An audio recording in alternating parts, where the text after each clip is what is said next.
All right. Hello, Lollygaggers.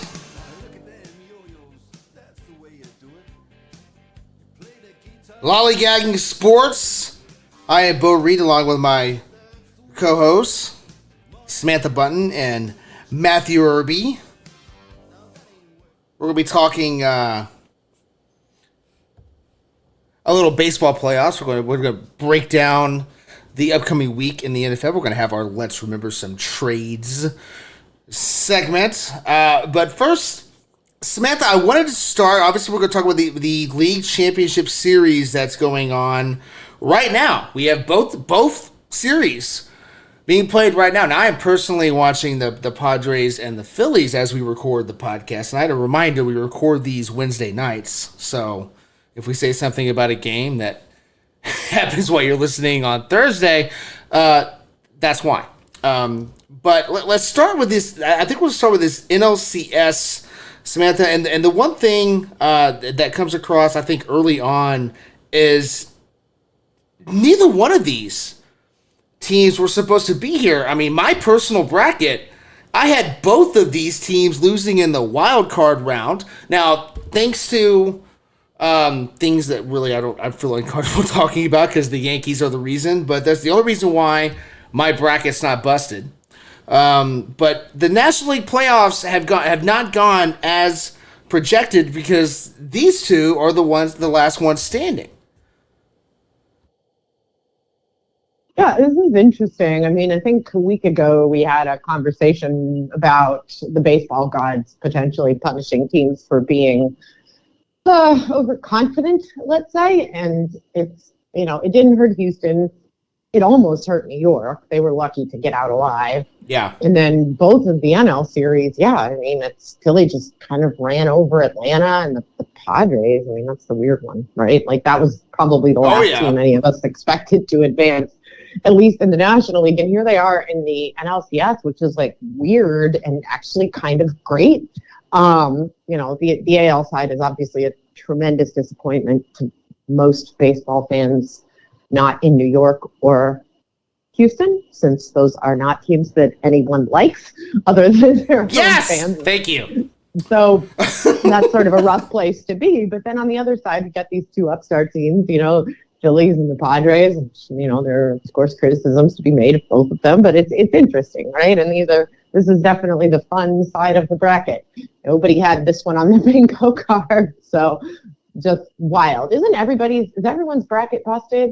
I mean, mine is, because I picked the Guardians. Who did you guys pick? I mean, I actually had the Dodgers beating the Yankees in the World Series. Oh, so yours is busted too. Okay. Unless the Yankees win it. If the Yankees win it, then... No, you're still busted because the team you picked to win is out, so you're out too. But I get the points if my championship team wins.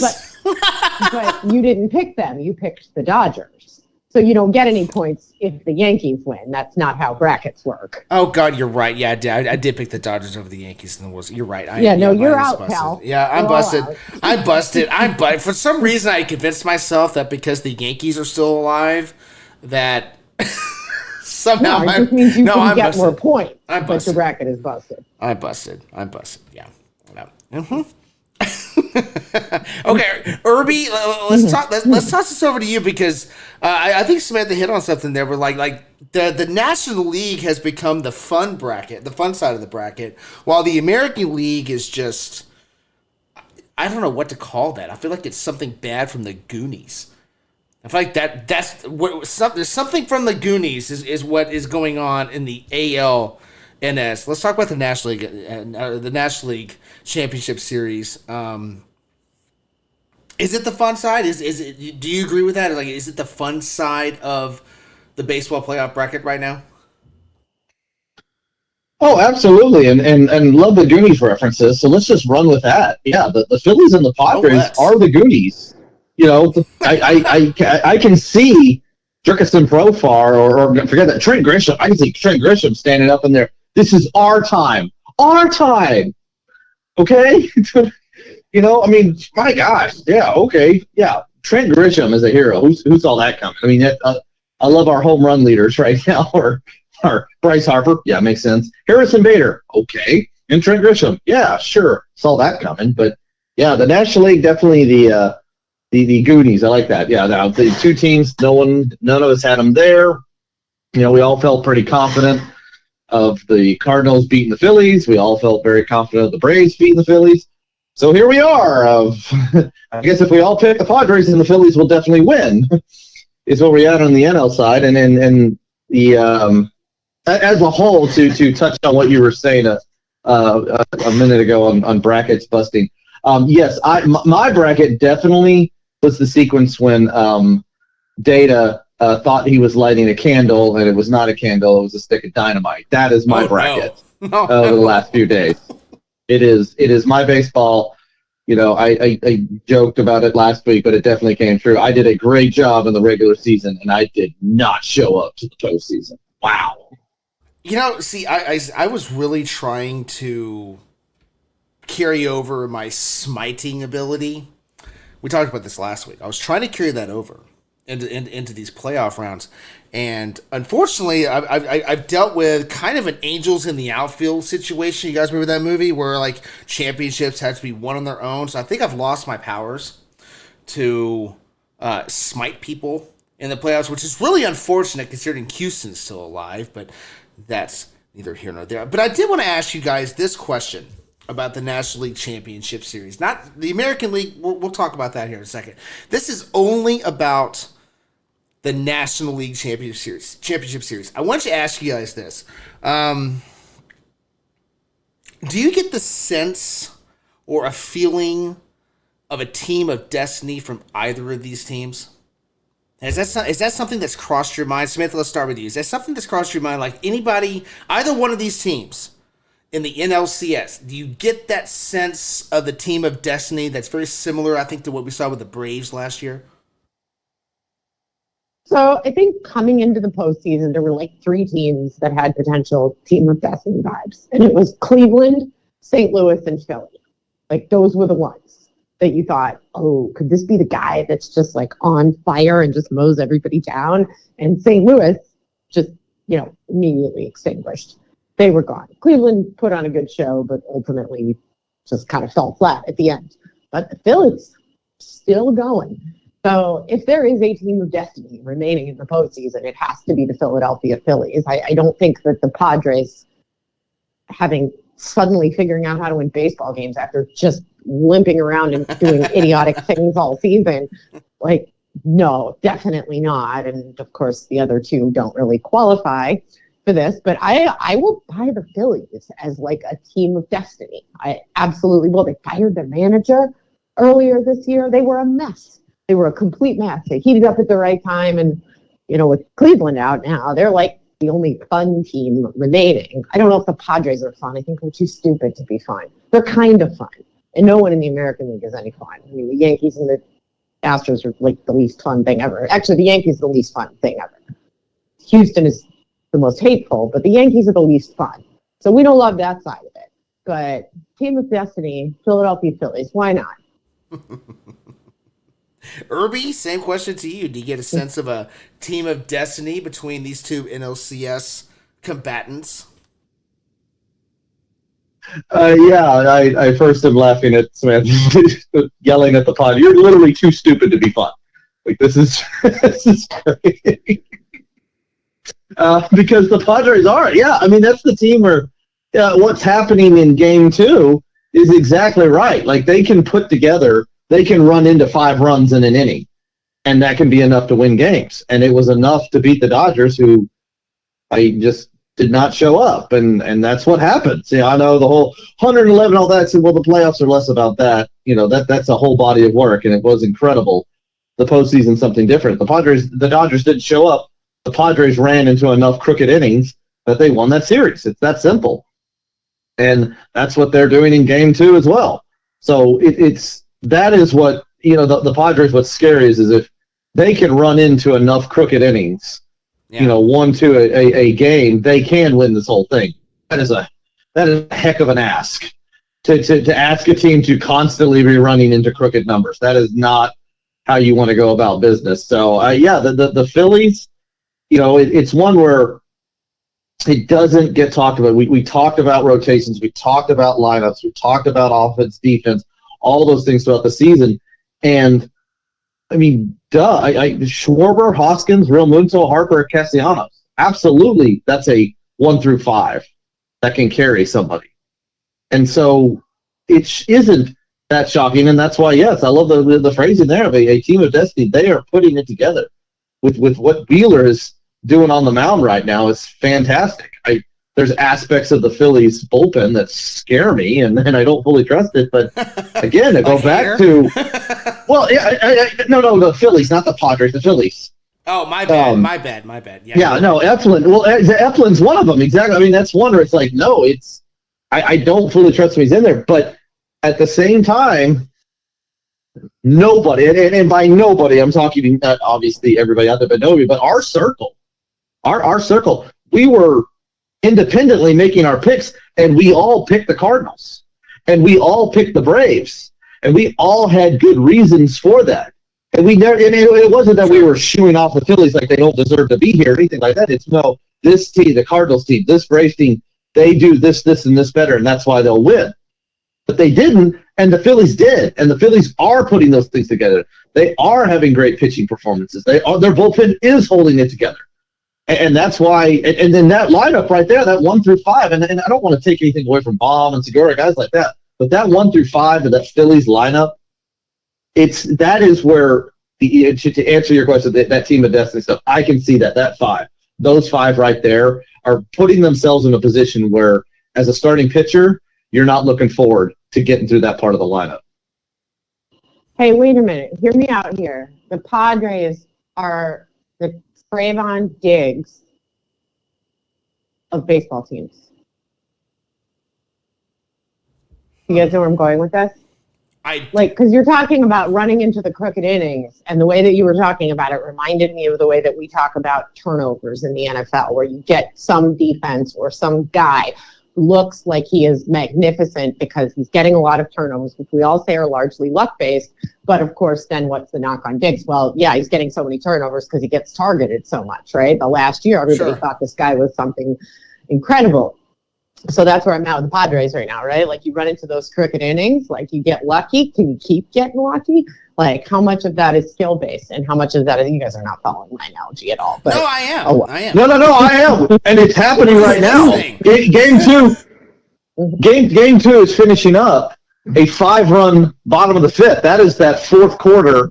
The ball's driving down the field. He's about to get beat to lose it. The quarterback doesn't put it where it's supposed to be. And Diggs is where he's supposed to be, but gets his 5-run inning. He gets the pick that wins the game. Yes. Because this Padres team, there are times, and it's coming, and you could say in Game 1. Game 1, it was almost as soon as Darvish gave up that first solo home run, it was over. Like, the Padres' offense was non-existent in Game 1. Like, there was one run is all the Phillies needed. It ended up being 2. I know they made that push there in the 9th inning, but, I mean, 1 inning. You have 1 inning that you did something.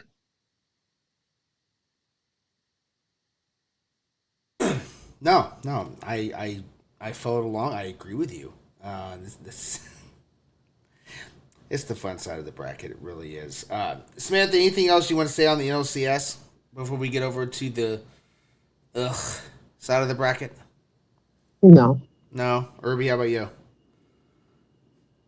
Hopefully it just keeps being fun. Yeah. Well, I guess I want to hang my hat on the fact that the Astros have been sitting for a couple of days and the Yankees haven't. But Samantha. That's as far as I can go. I mean, I like this is one of those series. Is like your head, you just throw it out the window. The matchups you think, Verlander versus so and so, Garrett Cole versus so and so. Like you just kind of throw it out the window when you talk about these two teams. Now you look at the regular season. The Astros handled the Yankees very well, but then we get into postseason baseball, and with the division series, the Mariners handled the Astros pretty well during the regular season, just to have that turned around on their heads. And I guess what I'm wondering here is, do you have a confidence in either of these teams winning the ALCS? Do you have a definitive favorite between these two? Unfortunately, yes. I don't know. We're all rooting for the asteroid, right? But yeah, this is the scenario where you're just like, I hope a sinkhole opens up. But we'd rather it was the Yankees, right? I mean, you hold your nose and you say you'd rather it's the Yankees, but I don't think that's the case. I mean, we talked ahead of time about how we didn't like this matchup, how, if anything, we thought the Guardians were better equipped to go up against Houston, and I'm not sure any of us were all that confident in that either, but we certainly liked that matchup better than the Yankees, who theoretically should have not had trouble with the Guardians, and then they had a miserable time with them and almost got themselves knocked out. They don't match up well with what Houston does. Houston has been eating people's bullpens alive. Oh, you pointed this out at some point. Yeah, they have. Talking about this, which is why we thought, and you'd rather see Cleveland, right? Even though they can't hit, you'd rather see Cleveland because that's where you see the strong bullpen. Right. Also, Cleveland acquitted themselves relatively well against Houston in the regular season. So I don't know why anyone had any faith in Seattle. That's baffling to me that Seattle just can't do anything right in the postseason. But I don't know. I want to create a scenario where I think New York beats Houston, and I'm not saying it's impossible, but I don't love it. I don't love the fact that Houston has 4 starters who I would want to see ahead of, realistically, maybe the second starter for the Yankees. It's pretty bleak, James and Tyon in game 1, and Verlander was terrible in his first start, so perhaps that will be useful. But I don't like this matchup at all for the Yankees, unfortunately. Irby, how about you? Do you have a favorite in this series? And again, by favorite, I mean the one you think is going to win, not your own personal favorite team. Oh, okay, because you were saying favorite. I was going, I'm cheering for the umpires. But no. This is chalk. I mean, this is whether, we talked about it, we analyzed this throughout, but you got chalk in the end, 1 seed, the 2 seed. And it happened. This happens in football's playoffs. This happens in March Madness, that sometimes you get 1 and the 2 seed. And that's what we have here. And so take out the emotion of it. We should get some really good baseball games. I don't know. Samantha make a great point about the pitching. Normally in a situation like this with Italian versus Verlander, this is one where, boy, if the Yankees can snatch this one away and get a win against Verlander, you're like, wow, you really flipped the script here. But because it's not the end of the pitching matchups that Houston throws out there, it's not that easy. So I don't know what to say other than that we got chalk, and 99 win team versus 106 win team. It's really a matter of which one comes out and proves it, and that's who's going to win this. And I don't want to sound down on it, but I'm down on it. This is not what I wanted. It's not what any of us wanted, but sure as hell not cheering for Houston.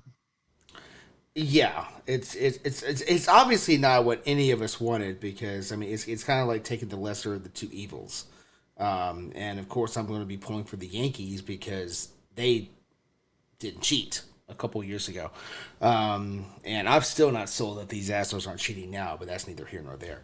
But I will say this, Samantha, you brought up conversations we had off the air this is conversations in between recording episodes where I pointed out the bullpens, and that's what the Astros did do against Seattle. They took advantage of the bullpen in Seattle. In fact, the only game that Seattle's bullpen really held it together was the 18-inning game that they lost.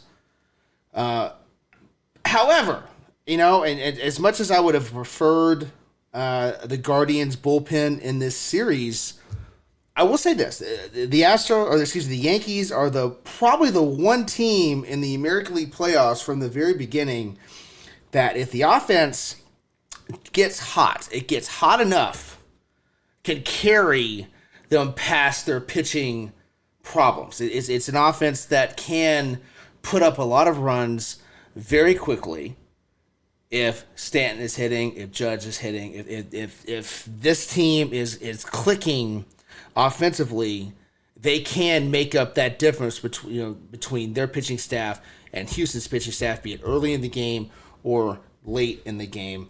Whether or not they do that, obviously, we're about to find out, but I think that really is an X factor that needs to be talked about.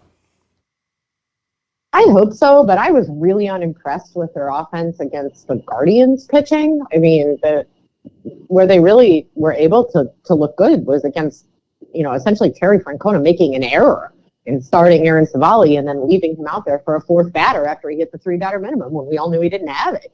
And that's the best offensive showing that we've seen out of New York yet. So, I mean, the other games that they won against Cleveland were more like chipping away or a single mistake. So I don't feel great about that. I also don't feel great about the fact that Houston doesn't quit. I mean, this is the one nice thing I will say about them. Yeah. They don't quit. Mm-hmm. Most of these the complaints that we've had about the Yankees, about the Braves, about the Dodgers, that they look flat because they're arrogant and they expect to win. Houston is just as arrogant as the rest of those teams, but they don't quit.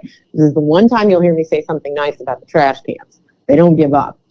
And that is the end of me complimenting Houston. I would hope so. Yeah, I just have...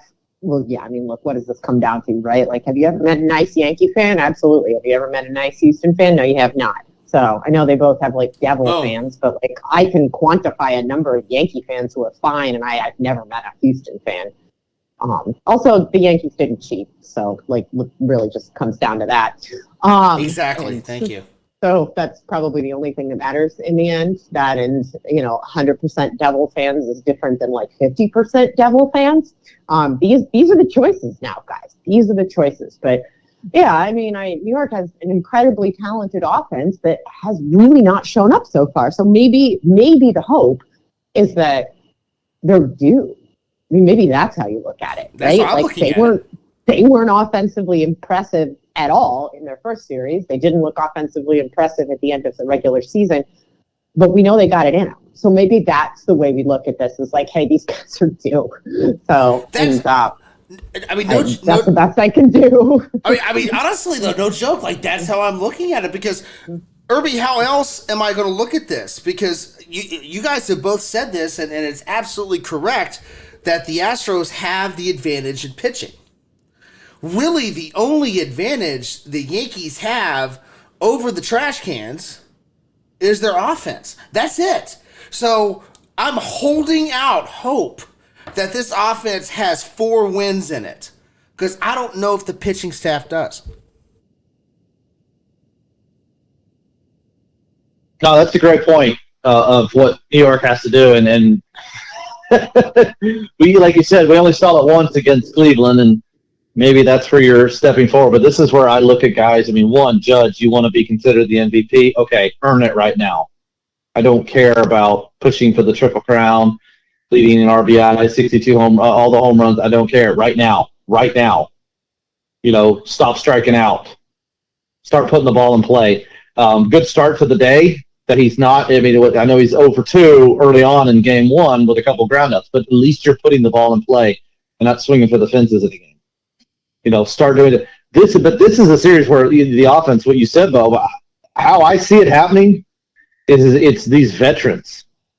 It's the Carpenters who's DHing. Yeah. Yes. It's the Anthony Rizzo. It's guys like that who are going to make the difference, who are going to be that X factor that does it. Harrison Bader, I said earlier with the home runs. I Things like that. I know Josh Donaldson is there, but I have almost no confidence in Donaldson. After what I just saw from Donaldson, I don't disagree. Wow. Yeah, so it's going to be guys like Rizzo who make the difference and are that, the little bit of a walk here, a move a runner over here, stuff like that set up the judges. I know that, Rizzo's after judge, but it's little things like that. And that's what the Yankees have got to do. You can't sit there and hope like the Padres and play for the crooked innings, because you can do them, and they will get them. The problem is the Houston offense can put a crooked inning up just as quickly. So New York has got to find a way to string hits together, to move runners from first to third, things like that. You do that, and you can flip the script because of how this is set up when we talk about the Italian versus Verlander here. If you can steal that win against Verlander, and you've got Garrett Cole. Again, Cole's going to be going against a decent pitcher, but still, you've put yourself in a situation where, okay, you're starting to stack the deck in your favor. But it's tough because I say that's like they're this huge underdog, like it's the Padres against the Dodgers, something like that. That's not the case. This is a good New York team. It's a 99-win team. There's a reason for that. That was a very, very competitive division. And that's something that hopefully New York can find something from there, is that you were in a competitive division, whereas Houston had Seattle to worry about. Yeah, that's a good point. And after what you just watched, let that sink in. They had Seattle to worry about. Whereas New York, it was all 5 teams. I know Boston kind of faltered at the end, but it really was all 5 teams throughout the year. I know what's interesting about this. Real quick, final thoughts on this before we get into this upcoming week in the NFL. But final thoughts here. Samantha, probably until June, I would say, mid-June, maybe even July. Like the talk of baseball was the Yankee pitching. It wasn't the Yankee offense; it was the Yankee pitching, and then they hit their slide around the All-Star break and kind of limped. As much as you hate to say it, for a team that was able to clinch well before the playoffs started, they still felt like they limped into the playoffs because all of a sudden everything wasn't clicking the way it was the first handful of months of the season. Yeah, I don't remember being impressed by the Yankee pitching at any point this season. I remember being impressed by how many games the Yankees were winning, but the pitching staff has been a problem, and I think we identified that at the beginning of the season, and I don't really think that changed. So that's probably not it, at least not for me. But certainly they look like a better team, but also anytime that happens, it's very rare to see a team play true 700 baseball for an entire season. So get off to a hot start like that. Not as bad as like the Mets, where they tried to play their way out of the postseason. Right. And then because they couldn't play their way out of the postseason, they just said, okay, well, we'll just go really quick in the first round then. It's cool. We'll leave this way. But the Yankees, as much as you can say someone limped into the postseason when you're over 600 at the end and you don't look the way the Mets looked, sure. But I don't know that we realistically expected them to keep that up. There was a lot of absurd narratives, as there often are with teams like this. Every year, every single year before the season starts, somebody's like, the Dodgers are going to win 120 games this year. And people are like, smash the over, which just makes me roll my eyes because it is so ridiculous. And it's never true. So that's, I guess, how I felt about that. I thought New York was a very good team. I did not expect them to keep up what they were doing. Irby, how about you? Final thoughts here before we get to the NFL.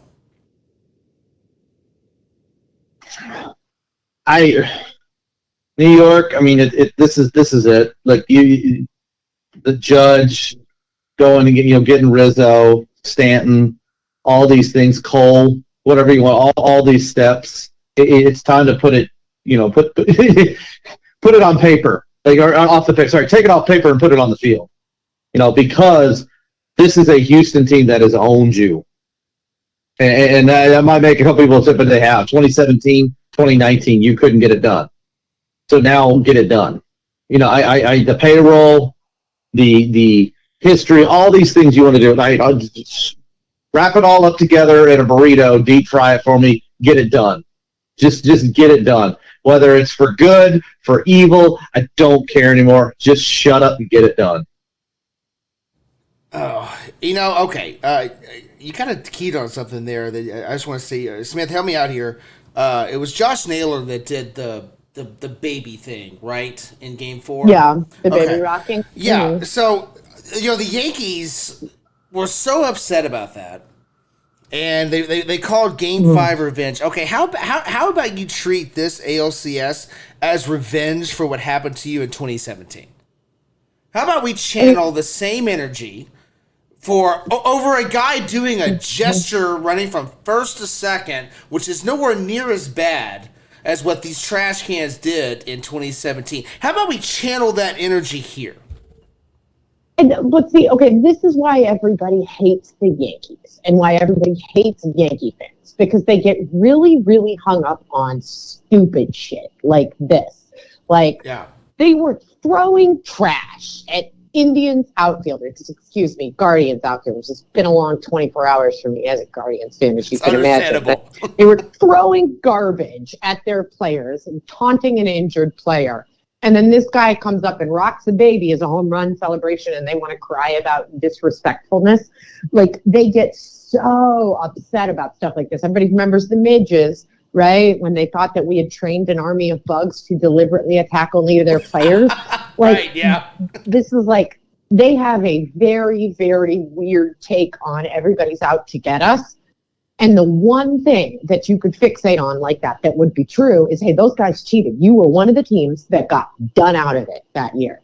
Cleveland, New York, Oakland, the Dodgers. Those are the big ones, right? So you have opportunity to get your like ridiculous, like, we have been wronged, we need revenge thing going here. Like, this would be the appropriate use of that. So, like, can we finally channel the like wounded arrogance of the Yankees into something productive, please? Like, this would be the proper place to put it. Put it here. Like, they screwed you too. Like, you were part of that. You were one of the teams that got screwed over by the Astros cheating. So for once in your life, correctly identify a real problem, real disrespect of you in the sport, and act appropriately. Please. Yes. Yankees. Yes. I like the sheer number of Yankee players that have talked about Game 5 as being the revenge of the baby game. Grow up. Grow up, first of all. Yeah, exactly. God. Grow up. Like I didn't. What a bunch of babies. Irby literal babies. That's why you were called baby. Irby, giant freaking baby. I was more offended by the Brett Boone bat flip than I was the baby. Yes. Grow up. Oh my God. Stop crying. Yeah, if you're looking for something, that seemed like an odd, like that's like you're trying to find the spark. It's like, okay, if that's the spark you're trying to find, then I Game 3 in New York, we better have a 45-minute delay because you're throwing stuff at Astro fans. Like, you're throwing trash cans on the field. But honestly, if you're that upset about a baby rock, then I want to see 36 trash cans on the field when the Astros are being announced before the game. Mm-hmm. Yep. Not just booing. You boo everybody. You booed Aaron Judge. You boo your own players. So yeah. I'm going to need to see some like significant activity here.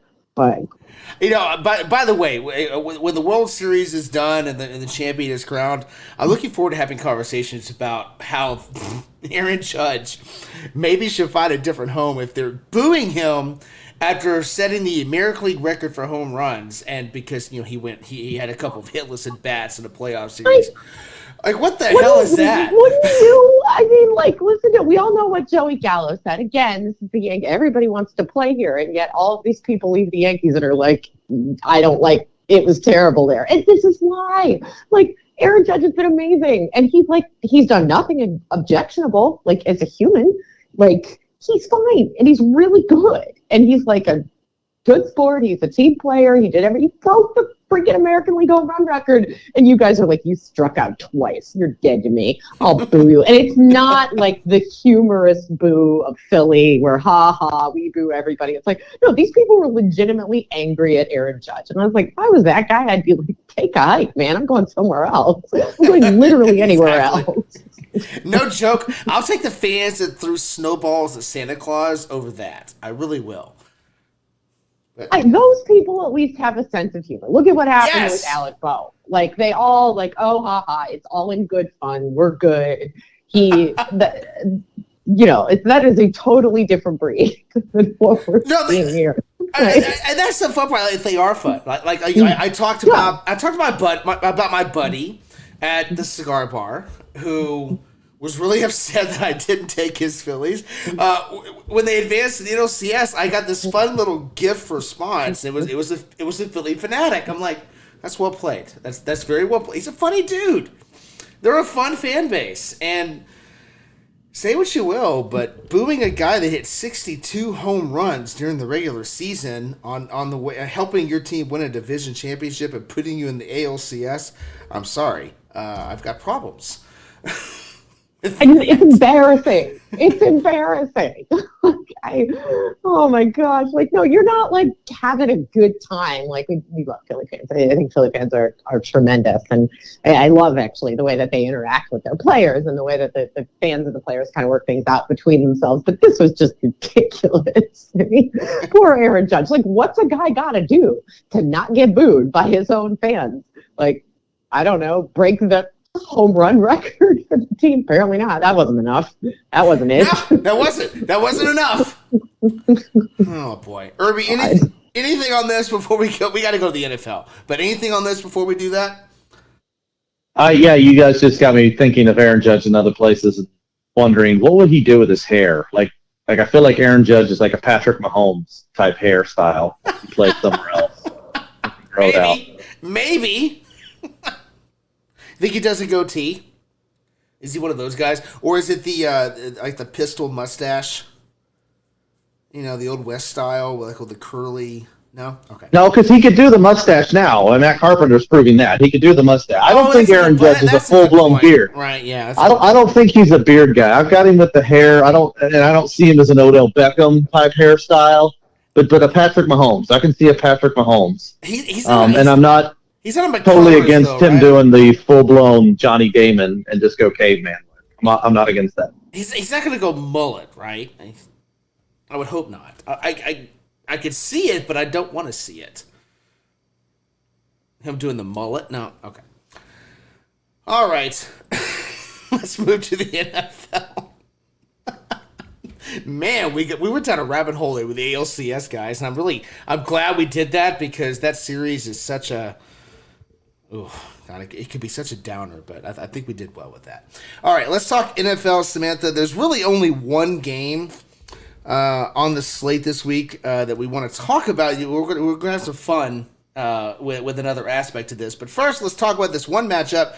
Chiefs, 49ers. Chiefs obviously coming off of their loss to the Bills. The 49ers are starting to establish themselves in the NFC West.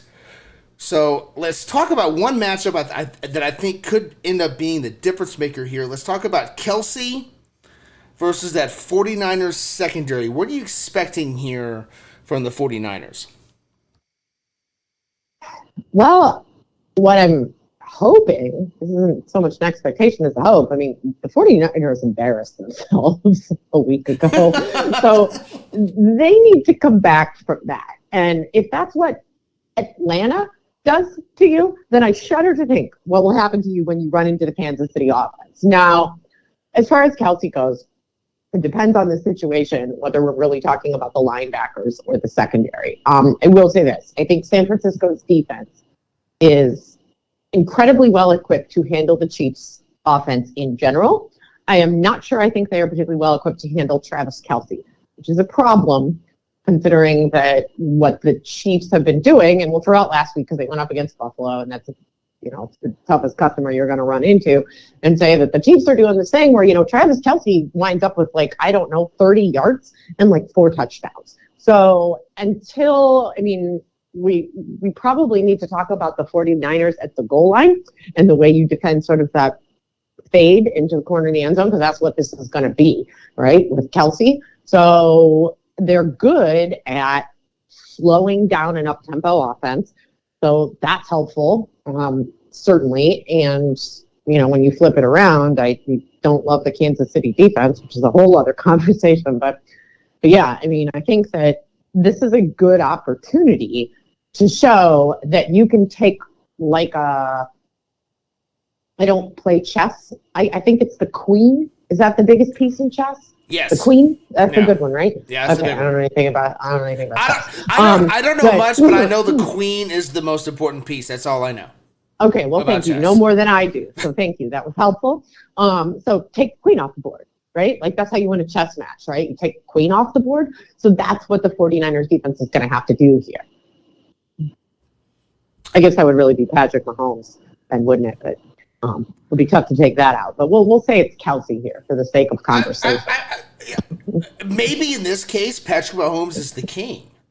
And Kelsey's, I can't go down that road without laughing. Irby, how about you? No, we have to stop. We don't know enough about that. Now we've got a really weird royal marriage going on. Now I've made Kelsey a queen. Irby, what are your thoughts here? Well, my thoughts are not related to chess, so I'll help you guys, but we'll come off of that. Well done. Boy, I doubled down on what Samantha said.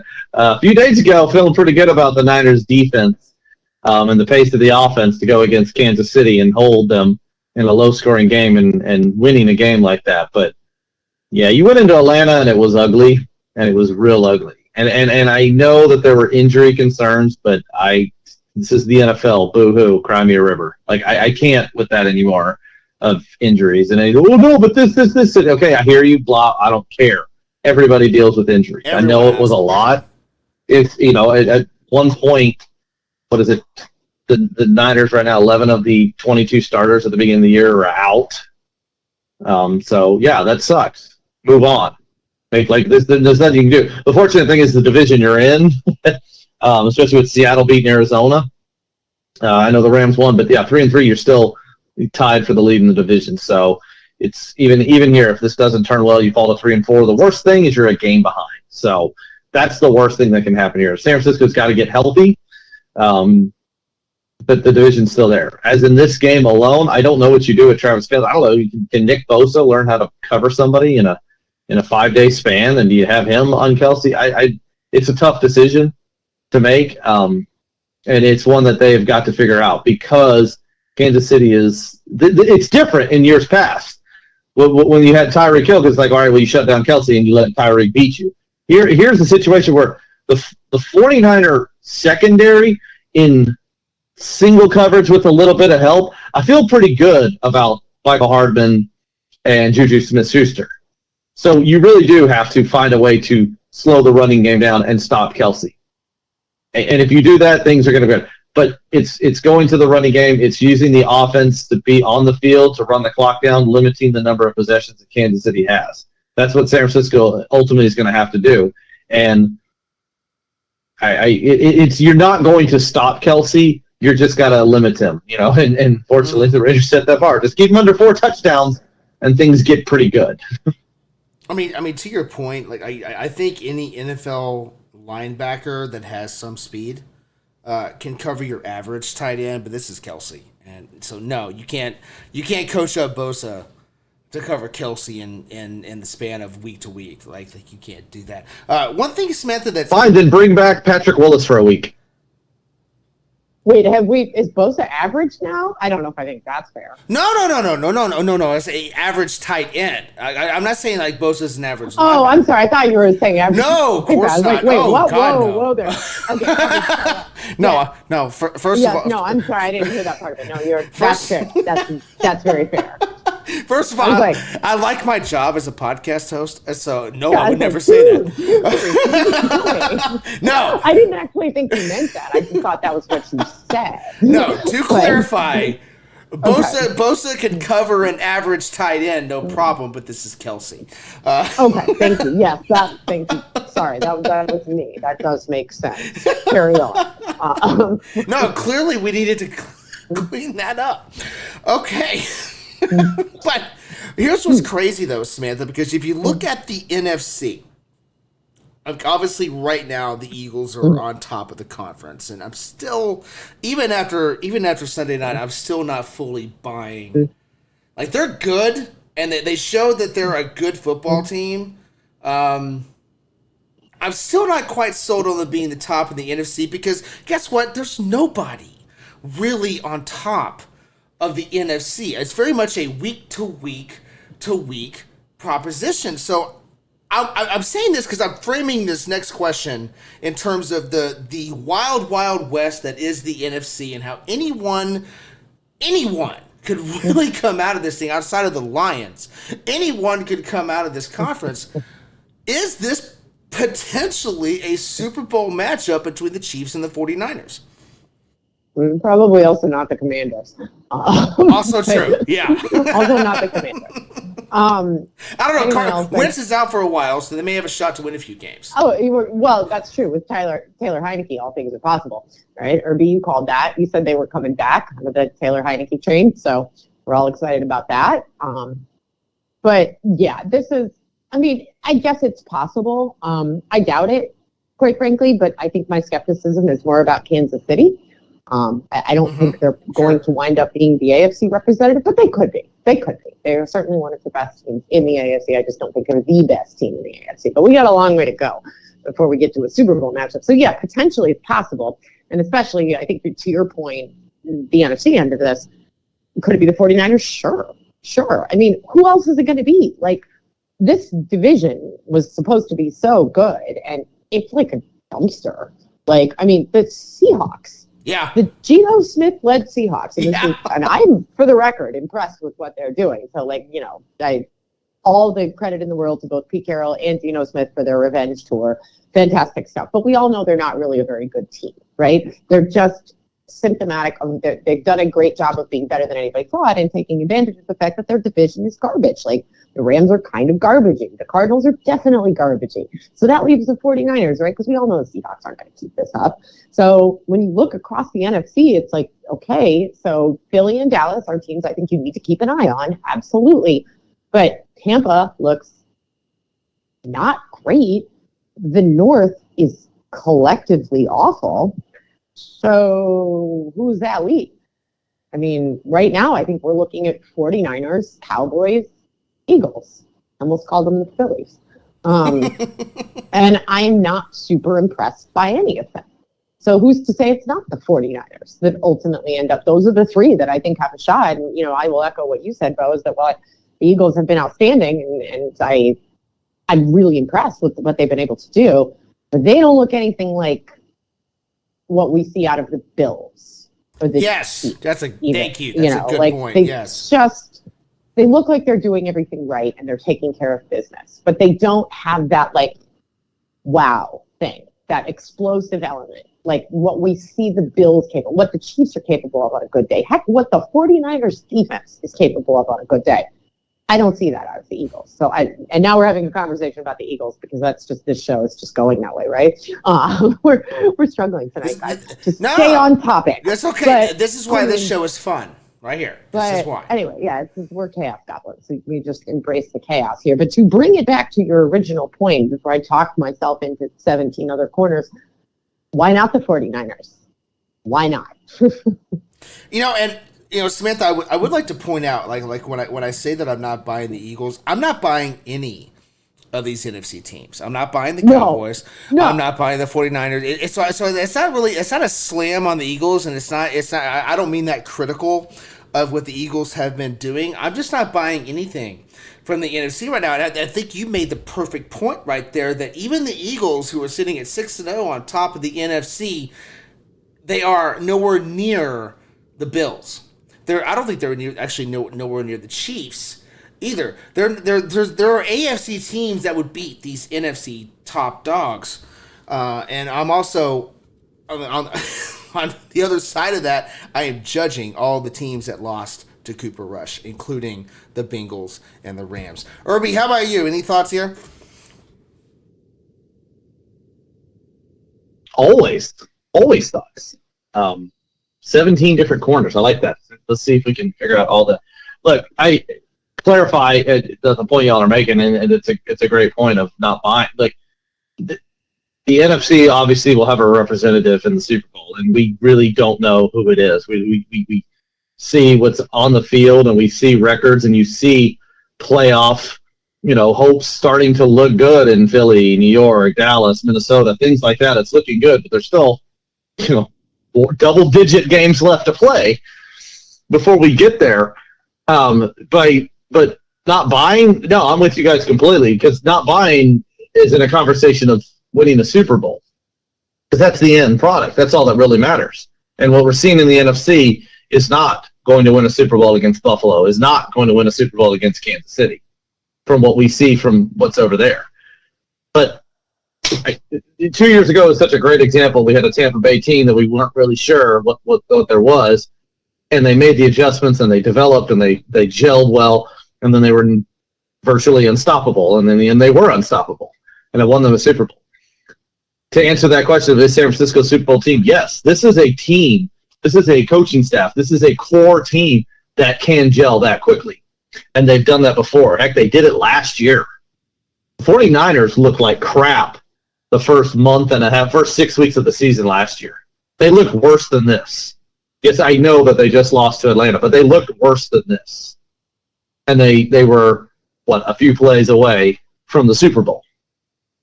So it's a 49er team who's done that. This is not uncharted waters. The same quarterback, the similar weapons, a better secondary than that team last year, and they've done this before. And the competition there to beat them, to hold them back, no, it doesn't scare you when you look at teams like Minnesota and Tampa Bay, what you see right now.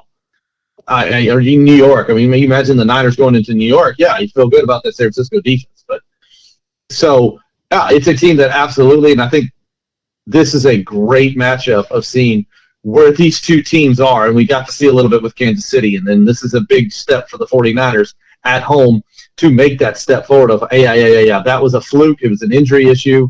We all have those games. Everybody has those games. But now can you right the ship?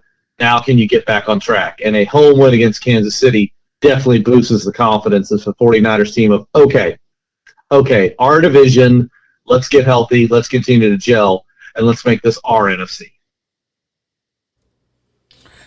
All right, let's pick this one. Chiefs 49ers. Samantha, who do you have? Chiefs. I don't like this matchup for San Francisco at all. I'm very sold on the 49ers and just not sold on them in this particular matchup. Sure. Irby, I am going to I'm going to do something for you here, okay? Because everyone in our audience that's been around long enough knows you're a big 49ers guy. So I'm going to relinquish you of any possible jinx, okay? I'm going to give you the power to make a pick here that it could even be a fan pick without jinxing your team, okay? I'm absorbing, like the guy from the Green Mile, I'm absorbing the jinx. Who do you have here? First of all, I like the idea of thinking that I'm Tom Hanks, so I appreciate that. Thanks for that. Love that. And I appreciate the offer and everything. But I'm going to also take Kansas City. Just where these two teams are right now. Yeah. I'm not going to bet against Kansas City to put enough points on the board to win this. San Francisco can win the game, but I don't see them doing it on Sunday. I said this about the Bills earlier this season. I'm going to say the same thing about the Chiefs here. I don't think they lose back-to-back games. So, I don't think they lose again here. I think the 49ers take this one. Okay, so let's have a little fun, shall we? Obviously, the schedule makers for the NFL really just didn't like this week, apparently. That was the only really cool matchup was Chiefs 49ers. So how about this? We're going to do this, Samantha. We are going to rank the bye week teams because it's a very interesting bye week. You've got the Eagles, you've got the Vikings, you've got the Bills, you've got the Rams. These are the bye week teams. So we've put them in order, and we're going to talk about them just for a brief second in order, even though we've already talked about the Eagles a little bit. That'll be short. The ranking we came up with, and I don't think anything's changed because obviously we came up with this on Sunday, setting up our recording on Wednesday.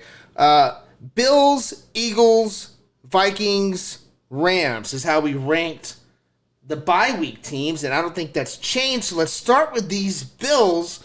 What are you expecting coming out of the bye week here from them? Well, let's try to put all these together since this show is going to be 7 hours long otherwise. So let's just kind of quickly talk through the whole thing. So yeah, I think what this is like, I mean, the whole point of this was that we felt like half the good teams were on bye, right? And even though the Rams and the Vikings aren't good, really, the Rams certainly aren't good. But so this is like Bills 1. And then ... the Twitter joke. It's like number 1, Bills. Number 8, Eagles. Number 37, Vikings. Number 38. Yeah. That's what this is. So, like, should the Rams be better than the Vikings? Probably. Are they? No. Buffalo is a country mile ahead of all 3 of them. And the Eagles are a big, big leap ahead of both the Rams and the Vikings. Yeah, that's true. That is true. I just don't think the Eagles are that close to the Bills either. Irby, any thoughts here? Bills, Eagles, Vikings, Rams. Are they closer than Samantha put out there for how far apart they are? Are they closer in your opinion? Or which one of these is the Jacksonville Jaguars for you, or the Carolina Panthers? Oh. I think that's really the real question here. Which one of these is your step team this season? That's something I did in my 30s. I don't do that in my 40s. Oh, you just no, hang on. No, I don't. You just. I'm a man. I'm 40. He just turned 40, ladies and gentlemen. He just turned 40, so you don't get to do that.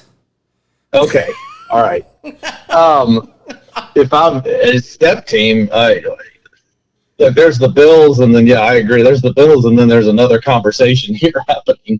No, the Bills have already been claimed. You can't have the Bills. No, I'm not taking. No. I'm saying they're up there. Like, no, if I have to Jaguars or Panthers this, then I'll take the undefeated team in the Eagles here, just because they're undefeated. That's not how that works. You can't step team the Eagles. Like, if you're going to step team somebody, it has to be the Vikings or the Rams. Yeah, thank you. That's cheating.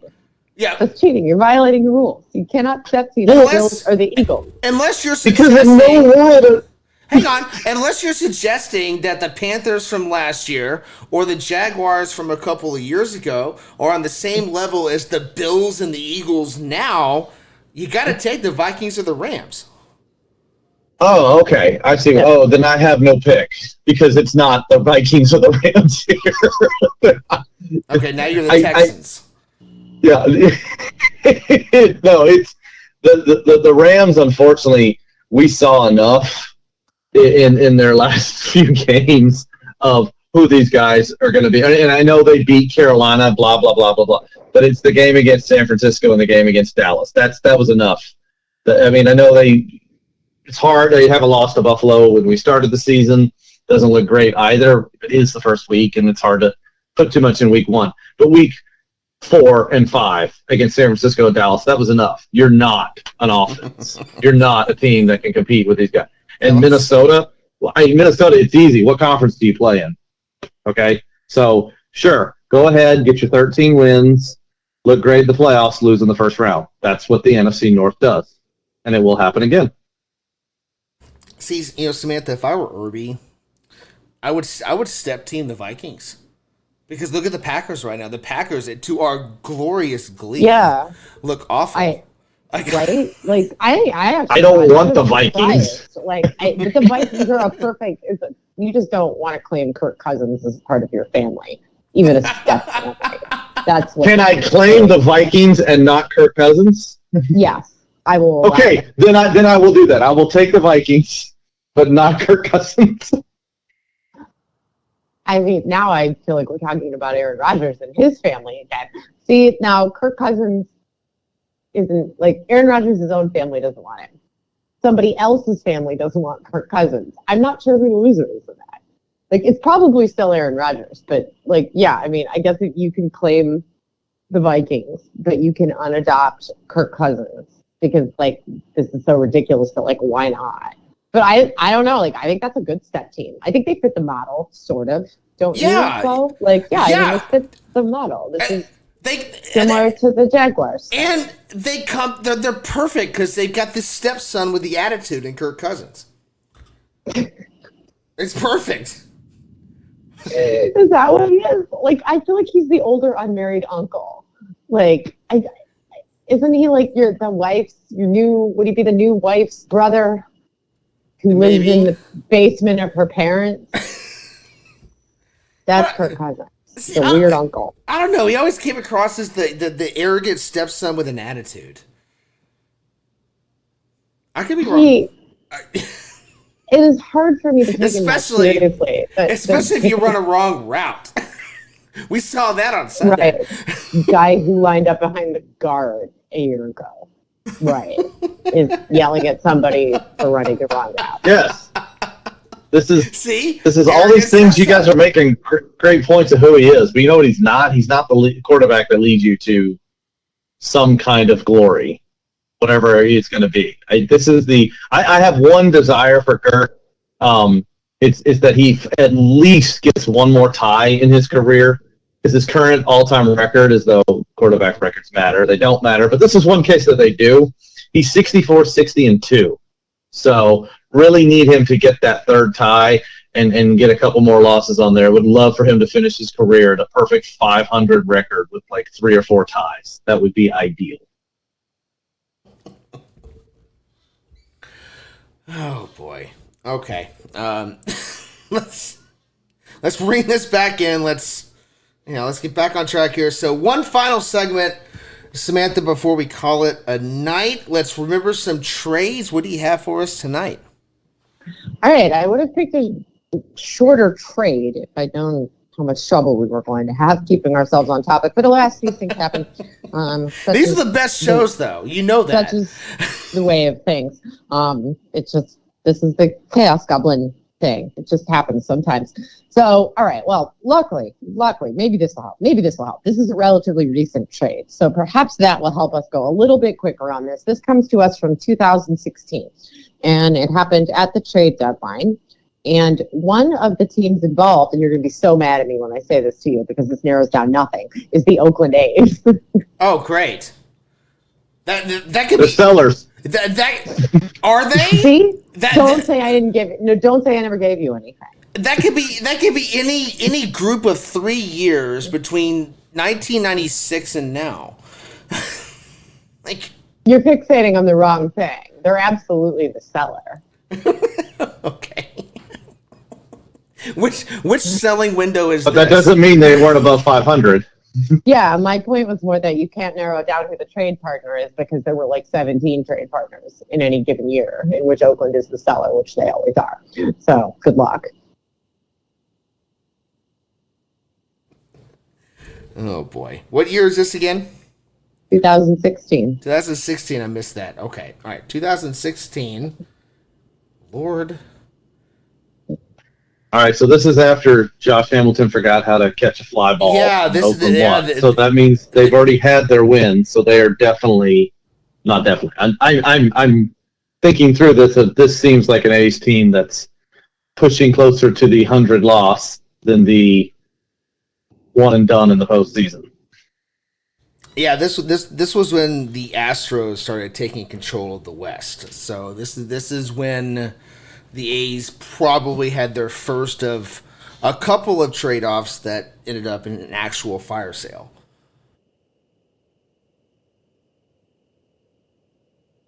Yeah, it's definitely worrying me because I feel like there's going to be a handful of trades here at the trade deadline. But all right, so sellers, are we looking for one team or are we looking for multiple teams here? We're just looking for one team here. Multiple players, but we're only looking at one trade partner.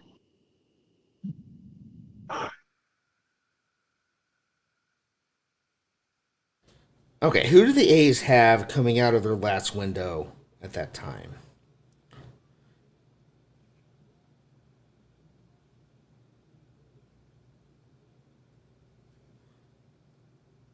That's the real question. And this is the height of the Chris Davis, Marcus Semien, Jed Lowry type offense. I'm trying to think of a couple. None of those people.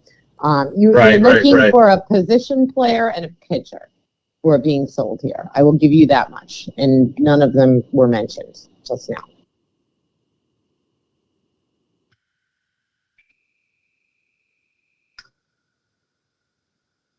2016. One of these. This is not the Sonny Gray trade, right? Or is no, it? That's later. Okay, that's later. Okay. So this is before that. One of these people is still active, and the other one is not. Weirdly, it's the older one that's still active. That doesn't bode well for the younger one. Or it's somebody. Well, he did all right. He stuck around. Old. But yeah, that I would think more about that. Albert Pujols, not Albert Pujols, who is the second oldest person who is active in Major League Baseball right now. Okay, do we really know he's second? He could easily be the oldest. Who are you talking about? All right, so I thought he was old guys. Oh, you mean Albert? Yeah. You mean Albert? Well, yeah, we don't know. We don't know. I'm like 90% sure he's the oldest.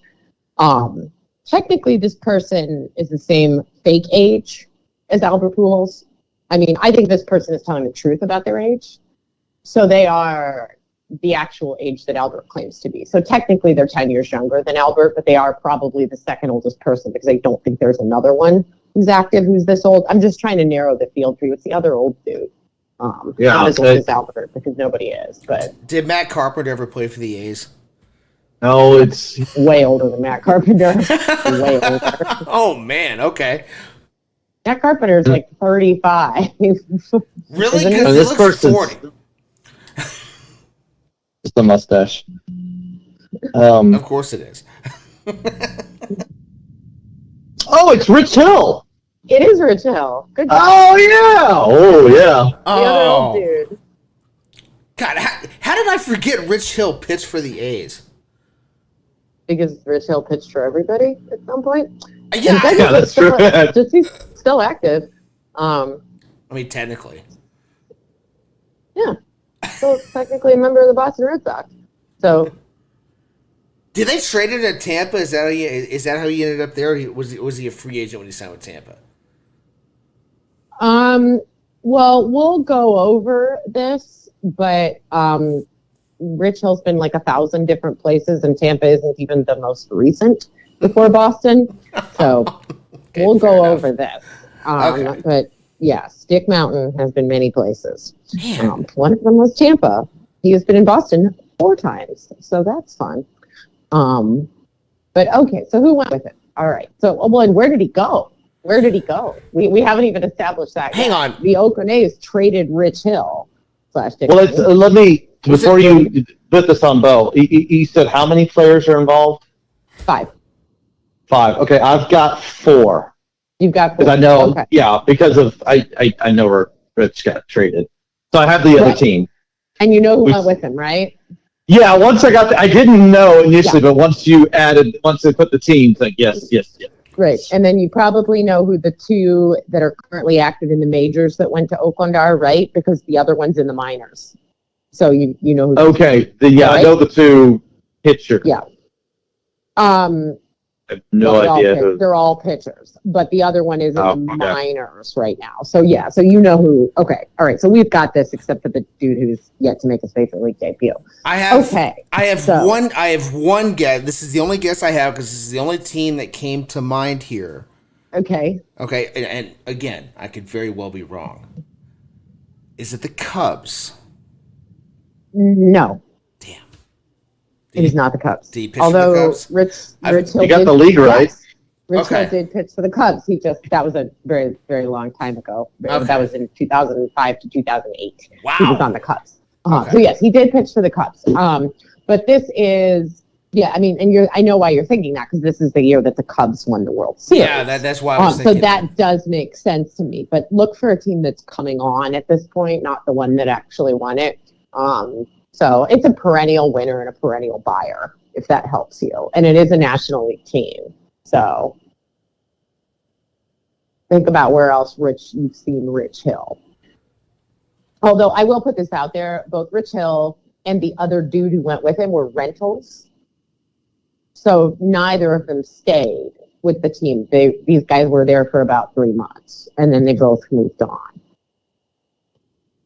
Wow, I really thought Rich was there longer. I'm sorry. You're right. I'm looking at another part of Rich Hill's lengthy history. Yes, Rich Hill did stay there. For Dodgers. I'm sorry. For 3 years, yes. Yeah, which was actually was a rental, but then he signed a contract extension. So that's my fault. They were both rentals at the time when they got them. Rich Hill signs an extension, the other dude does not, and he goes somewhere else. It was the Dodgers. Yes, it's the Dodgers. It's the Dodgers, right? Yeah. He went from Dodgers to Tampa. That's right. Okay. No. Well, no. In my head, he did. Yeah, there's probably 5 or 6 stops in between there. Yeah, there may only have been one stop in between those two, actually. But yeah, it's Rich Hill's been a lot of places and done a lot of things. Did some very interesting things off the field. We'll get into that in a minute. Okay, so Rich Hill. All right, so who went with Rich Hill to the Dodgers from the A's? This is an outfielder, a right-handed outfielder. The Dodgers were looking for a right-handed bat with pop at the time, and this is who they landed on. Yeah.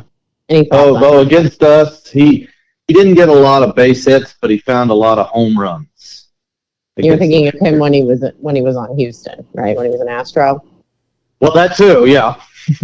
Or when he was an A. Oh, yeah. Take your pick. Both times, yeah. It was. That's the sandwich, the Dodgers sandwich right there. It's A's, Dodgers for 3 months. That's 4 years in Oakland, 3 months with the Dodgers, and then 4 years in Houston. So. Oh man. Okay. I should know this. Who hit a bunch of home runs against the Rangers while he was with Houston? I mean, that's a lot of players. Yeah. I mean, that could be. Rangers have been rebuilding since this trade. That could be any number of a few players. He's not active with the Astros now, right? No, he is. Actually, his most recent activity was a one-night-only appearance with the Savannah Bananas. Nice. So, yeah, he's not active anywhere in the majors. More on that in a minute. But he has spent time 2 places this year. One was in Mexico, and the other one was the Savannah Bananas for a night. But he has the same last name as a couple of other famous athletes. JJ, Lewis, and... Just spelled differently. Yes. Pronounced the same, though.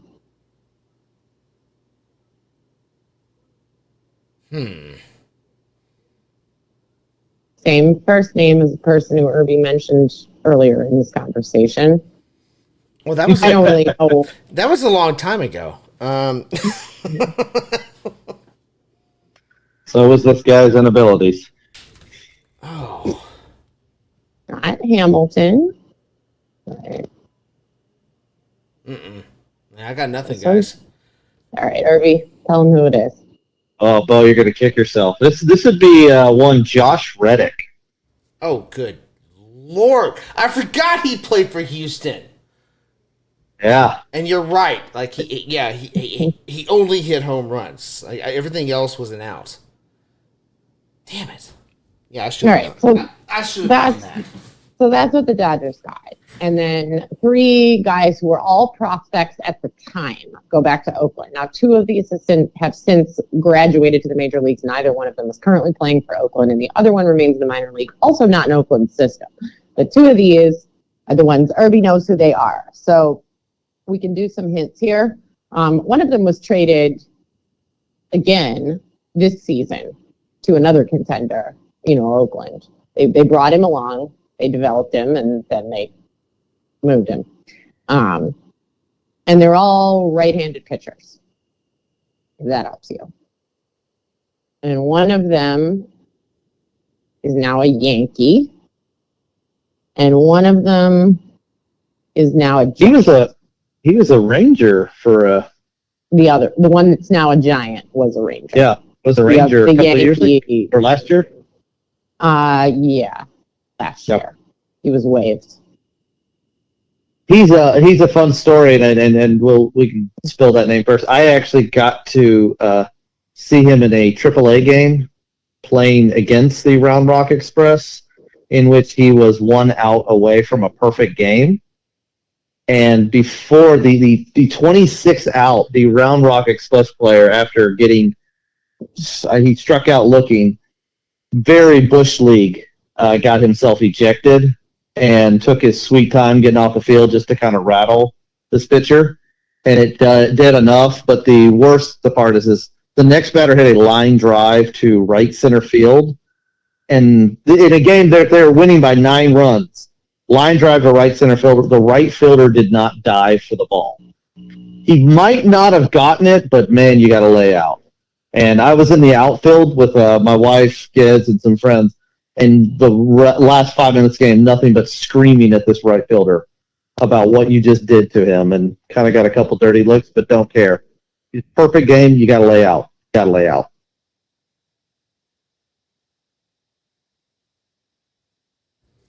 All right. Help you, Bo, or you may give you the name? Did that help? Not at all. No, that did not help anyone. Not at all. Not even a little bit. That story helped no one. Well, you're all dumber having heard it. Did you have trouble following that? The right fielder is doing. I was like, "Where's he going with this?" I'm like, oh, okay, now I see where he's going. It did take me a minute to get there, but anyway, because unless you were at the game, I would imagine. Duh, where's my sound bite? Help you. So,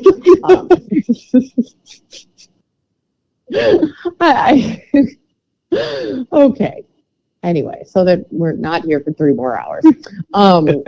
Yeah, right, I have no idea. One of them's on the Yankees. We don't know who that is. All right. Does anybody know who it is? Does anybody know? Irby, why don't you tell them about who?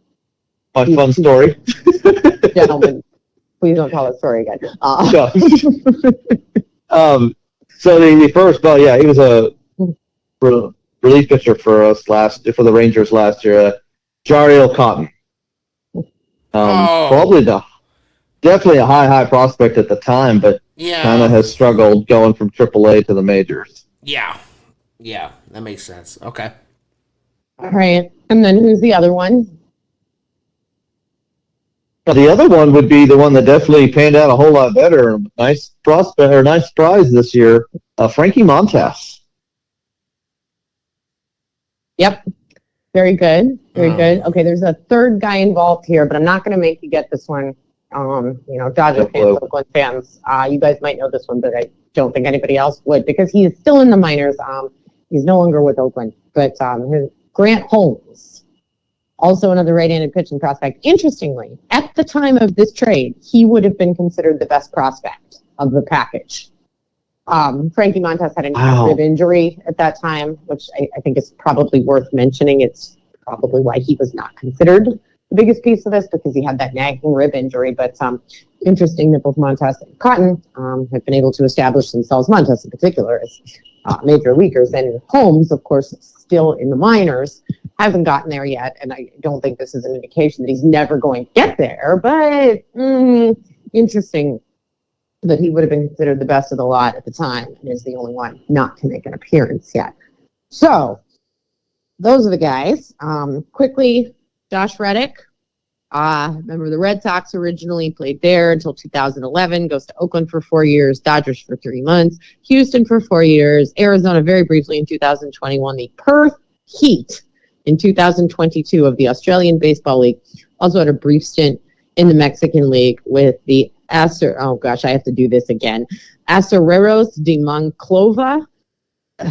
Man, guys, these are rough. I do not speak Spanish, and it shows. And then he had his, of course, one night only appearance with the Savannah Bananas. So Josh Reddick, sort of still active in baseball, but not in professional Major League Baseball. Rich Hill, good old 42-year-old Rich Hill, who is still younger than Albert Pujols. You know, they say they're the same age, but older than everybody else in the world. So Rich Hill, Dick Mountain, whatever you want to call him. Member of the Cubs from 2005 to 2008, Baltimore in 2009, Boston from 2010 to 2012, Cleveland in 2013, the Los Angeles Angels of California of Anaheim of Baja in 2014, also the Yankees in 2014, Boston round 2 in 2015, Oakland 2016, the Dodgers, there's that 3-year stint with the Dodgers right there. He then goes to Minnesota in 2020. That's the one you missed, Bo. Then 2021 to Tampa Bay. They snuck that in there. Also a member of the Mets in 2021, member of the Boston Red Sox in 2022, and is currently technically still a member of the Boston Red Sox. That would be his fourth stint with Boston. For those keeping track at home, if you only heard 3, that's because he had a brief time with them in the minors in 2014.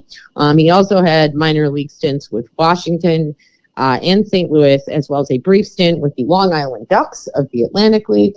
So good old Rich, still kicking. He's who knows? Maybe he'll keep going like Fernando Rodney style, like forever until he's like 50, or Bartolo. Maybe we'll call it Bartolo Colon style because we like that better. Right, we don't want to disrespect Rick Hill by throwing him in with Fernando Rodney, who no one loves. But but good old Rich Hill, he's a good time guy. He got arrested at a Patriots game in 2019 while he was trying to prevent his wife from getting arrested because they were trying to take a giant bag into a Patriots game, and apparently they took exception to the fact that security informed them they were not allowed to take the giant bag into a Patriots game, and then they both went to jail. So that's a fun family story. This is the night Mom and Dad went to jail together after a Patriots game. So that's always fun. Rich Hill, NFL fan. Frankie Montas, of course, was with the Chicago White Sox originally. Showed up briefly in 2015, then ends up in the minors with the Dodgers, then gets over to Oakland in 2017 to 2022, and was, of course, traded to the New York Yankees this year.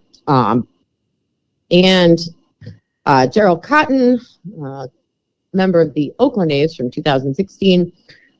He was drafted originally by the Dodgers. After Oakland, he's traded for cash to the Cubs. He gets DFA'd by the Cubs. Then he goes to Texas. He is DFA'd by Texas. Then he goes to Minnesota. He's DFA'd by Minnesota. Finally lands in San Francisco. Far as we know, he is still a member of the San Francisco Giants.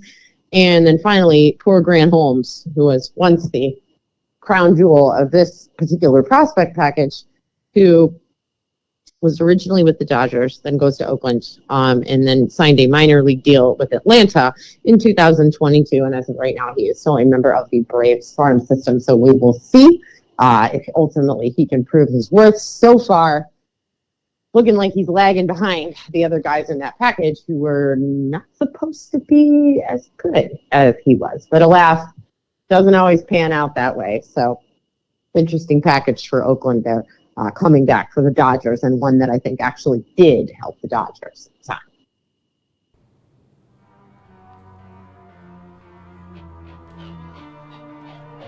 All right.